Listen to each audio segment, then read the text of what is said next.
जब मैं मोटा हुआ करता था तब मैं कुछ ऐसा दिखता था and at some point of time मैंने खुद को कन्विंस भी कर लिया था कि यार मेरी तो किस्मत ही ख़राब है क्योंकि ऊपर वाले ने मुझे गंदी शक्ल और गंदा बॉडी दिया है। मुझे इस बात से बहुत डिप्रेसिंग लगता था। बट अभी जो मैं इस वीडियो में आगे पॉइंट्स डिस्कस करने वाला हूँ, जब मैंने ये पॉइंट्स खुद के लाइफ में इम्प्लीमेंट किए एंड जब मैं ऐसा दिखना शुरू किया तब मुझे रियलाइज़ हुआ कि यार ऊपर वाले ने किसी को भी बुरा नहीं बनाया, किसी को भी गंदा दिखने वाला नहीं बनाया।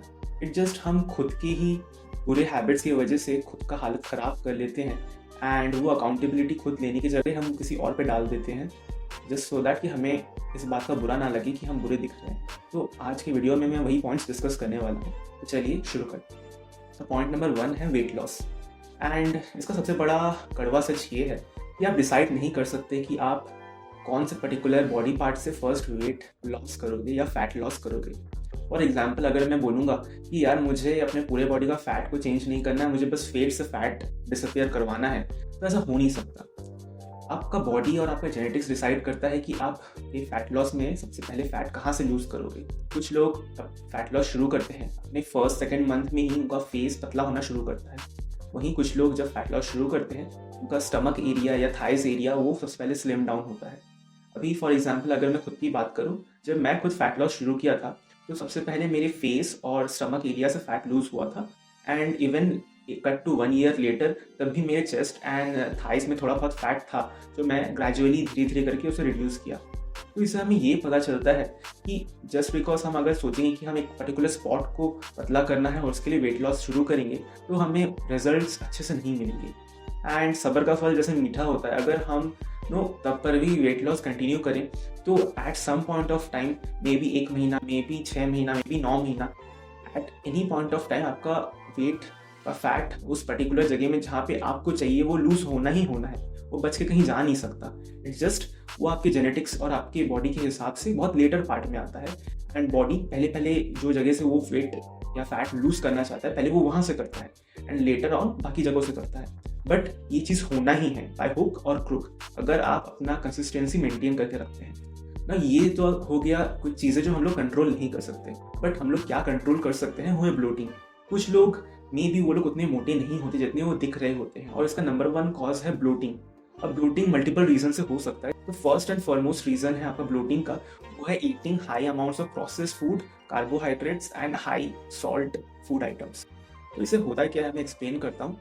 तो जब भी आप हाईली प्रोसेस्ड फूड या कार्बोहाइड्रेट कंज्यूम करते हैं, ये ना एक आपके बॉडी में जाके स्पंज का काम करता है।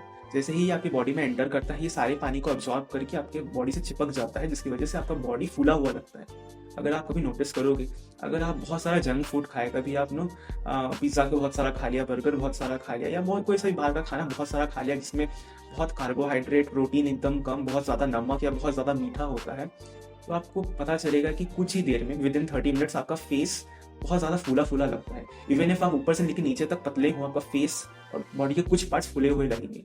ये होता इसलिए है क्योंकि जो कार्बोहाइड्रेट क्वांटिटी में आप ज़्यादा खा रहे हैं वो अंदर जाते ही स्पंज जैसे फूल जाता है। आपने बचपन में देखा होगा एक टॉय जिसको आप पानी में डाल देने से वो पानी को अब्जॉर्ब करके फूल जाता था। तो आपका बॉडी और कार्बोहाइड्रेट का भी कुछ ऐसा ही कनेक्शन है। खाना ये उस गोली जैसा ही है, जैसे ही वो आपकी बॉडी में एंटर करता है, क्योंकि आपका बॉडी भी 70% वाटर से ही बना है, तो वो वाटर को अब्जॉर्ब करके फूलने लगता है, जिसकी वजह से उसका फूलापन आपके फेस में भी दिखता है जब तक आप उसको बॉडी से फ्लश आउट नहीं कर देते।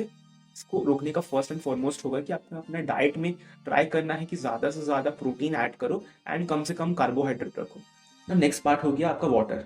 तो जब भी हम पानी कम पीते हैं, बॉडी को लगता है कि हम एक ऐसे सिचुएशन में आ चुके हैं जहाँ पे सर्वाइवल का रिक्वायरमेंट है, शायद आगे पानी नहीं मिलेगा जिसकी वजह से हमें अभी प्यास लग रहा है। तो वो अपना पूरा कोशिश करता है कि पानी को कहीं ना कहीं बॉडी किसी ना किसी पार्ट में रिटेन कर सके। इसकी वजह से जब हम पानी कम पीते हैं तो फेस फूला हुआ लगता है या बॉडी फूला हुआ लगता है, बिकॉज बॉडी अपना पूरा जी जान लगा रहा है उस पानी को प्रिजर्व करने के लिए। फिर मैं एग्जांपल देता हूँ। अगर आपका मंथ एंड चल रहा है और आपका सैलरी आने में थोड़ा देर बचा है, तो हम क्या करते हैं कि हम एक एक रुपये को बचा के रखते हैं और सारा जो भी खर्चा करते हैं एकदम सोच समझ के करते हैं। बॉडी भी कुछ वैसा ही करता है। अगर आपकी बॉडी में बहुत ज़्यादा अमाउंट ऑफ वाटर रहेगा, अबंडेंस रहेगा पानी का, ज़्यादा पानी पियोगे तो बॉडी को लगेगा कि अरे यार पानी तो एक रिसोर्स है एंड वो तो अभी बहुत ज़्यादा है, तो उसको बचाने का क्या ही ज़रूरत है, अंधाधुंध खर्चा करो। तो ऐसे ही उसका भी सिस्टम काम करता है। तो अगर आप बॉडी को पानी कम दोगे, क्योंकि पानी एक रिसोर्स है बॉडी के लिए, एक पैसे की तरह है, तो उसको सोच समझ के खर्च करेगा, उसे बचाने का पूरा पूरा कोशिश करेगा। एंड अगर आप पानी ज़्यादा से ज़्यादा पियोगे, उसको लगेगा कि अरे यार ये रिसोर्स तो बहुत ज़्यादा है, तो मैं क्यों फालतू में सेव करूँ, मैं अंदर खर्चा करता हूँ। तो ऐसे करके रिटेंशन को बंद करके पानी को फ्लश आउट कर देगा और आपका यूरिन येलो से स्लाइट येलो हो जाएगा। नेक्स्ट पार्ट आ जाता है शुगर। तो शुगर भी बॉडी में वाटर को काफ़ी ज़्यादा रिटेन करता है, क्योंकि वो भी एक तरह का कार्बोहाइड्रेट है।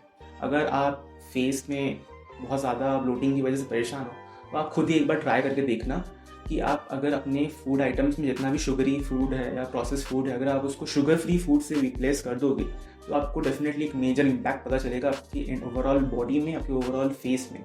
मैं ये नहीं बोल रहा हूँ कि आप कार्बोहाइड्रेट को पूरा कट कर दो, बट अगर आप पूरा कट भी कर देते हो, आप खुद ही ट्राई करके देखना।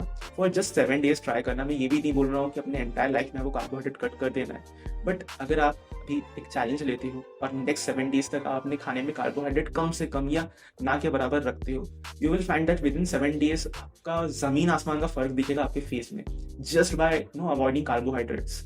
तो इट्स नॉट लाइक कार्बोहाइड्रेट्स खराब हैं, बट अगर आप थोड़ा सा भी ज़्यादा क्वांटिटी करते हो, कार्बोहाइड्रेट बाय नेचर ज़्यादा वाटर रिटेन रखता है, उसकी वजह से आपका फेस फूला हुआ लगता है। एंड कुछ लोग बाकी लोगों के कंपैरिजन में ज़्यादा वाटर रिटेन करते हैं, ये उनकी बॉडी की जेनेटिक्स की वजह से है। तो अगर आप इस चीज़ को कंट्रोल कर सकते हो, तो आप अपने फेस में होने वाले ब्लोटिंग को भी कुछ हद तक कंट्रोल कर सकते हो। इवन इफ अगर आप पूरा डिलीट कर देते हो कार्बोहाइड्रेट्स, आपको कहीं हद तक पता चलेगा कि आपके फेस का ब्लोटिंग ही परमानेंटली जा चुका है। नेक्स्ट पॉइंट आ जाता है डिनर लेट से करना। तो आपको पता होगा कि आयुर्वेदा में भी बोलते हैं कि खाना जितना जल्दी हो सके उतना खाना चाहिए, और सोने से पहले तो बिल्कुल भी नहीं खाना चाहिए। तो इससे पीछे का साइंस या लॉजिक क्या है? तो जब भी आप सोने के कुछ देर पहले खाना खाते हो, तो बॉडी को टाइम चाहिए होता है खाने को डाइजेस्ट करने के लिए ठीक से, क्योंकि हम सो जाते हैं तो बॉडी उतने अच्छे से प्रॉपरली फूड को डाइजेस्ट नहीं कर पाता, जिसकी वजह से गैस का इशू होता है।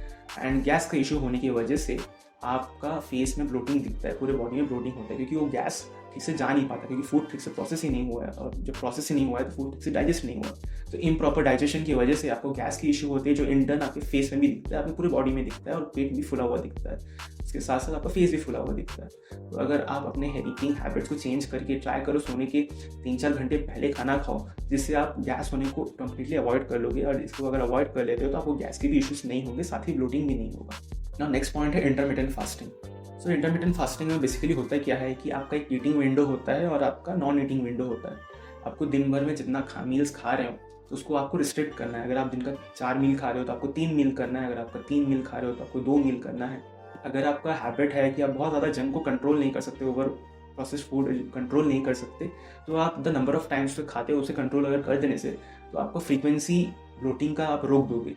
इससे होगा क्या कि आपकी बॉडी को फूड को प्रोसेस करने में ज़्यादा टाइम मिल जाएगा, एंड अच्छे से प्रोसेस करने की वजह से गैस और ब्लोटिंग का इशू कुछ हद तक कम हो जाएगा। नेक्स्ट पॉइंट होगा इस वीडियो का म्यूइंग। तो आप में से किसी लोगों को पता नहीं होगा कि म्यूइंग होता क्या है। तो म्यूइंग बेसिकली एक प्रैक्टिस है जिसमें आप अपने टंग को आपके अपर माउथ की जो सीलिंग है उसमें आप फिक्स करके रखते हो। तो माउथ ब्रीदिंग करने की वजह से हमारा फेस ना लटका हुआ रहता है इस वाले पोर्शन से, जिसकी वजह से हमारा फेस ज़्यादा पफी नहीं होने के बावजूद भी पफी लगता है। तो अगर हम अपने नॉस्ट्रिल्स को क्लीन रखेंगे, नॉस्ट्रिल्स को फिक्स करेंगे, नॉस्ट्रिल से सांस लेने का खुद को फोर्स करेंगे, जैसे होगा क्या कि आपका फेस का स्ट्रक्चर बेटर दिखने लगेगा। एंड इवेंचुअली अगर जैसे ये हैबिट आपका क्रिएट हो जाता है, तो आपका फेस मोर डिफाइंड लगेगा, मोर प्रोमिनेंट लगेगा आपके जॉ लाइन्स। नेक्स्ट पॉइंट हो गया आपका किसी ना किसी तरीके का वर्कआउट करना। आप खुद भी नोटिस कर सकते हैं, अगर आप किसी ऐसे जन को देखेंगे जो ज़्यादा खाना खा रहा है बट वर्कआउट नहीं कर रहा है, और उसको किसी ऐसे इंसान से कंपेयर करेंगे जो खाना भी ज़्यादा खा रहा है बट वर्कआउट भी डेली इंटेंस कर रहा है, कार्डियो भी कर रहा है, तो पता चलेगा कि आप जो बंदा वर्कआउट कर रहा है उसका बॉडी और उसका फेस थोड़ा ज़्यादा टोन्ड दिख रहा है। तो ये होता इसलिए है कि वर्कआउट आपकी बॉडी को एक्टिव रखता है, एक्टिव रखने की वजह से थोड़ा बहुत कैलोरीज भी बर्न होता है, और कैलोरीज बर्न होने की वजह से आप इन टर्न ज़्यादा फिट नज़र आते हो इन कंपेरेटिव टू समवन जो वर्कआउट या कोई भी तरह का कार्डियो नहीं करता।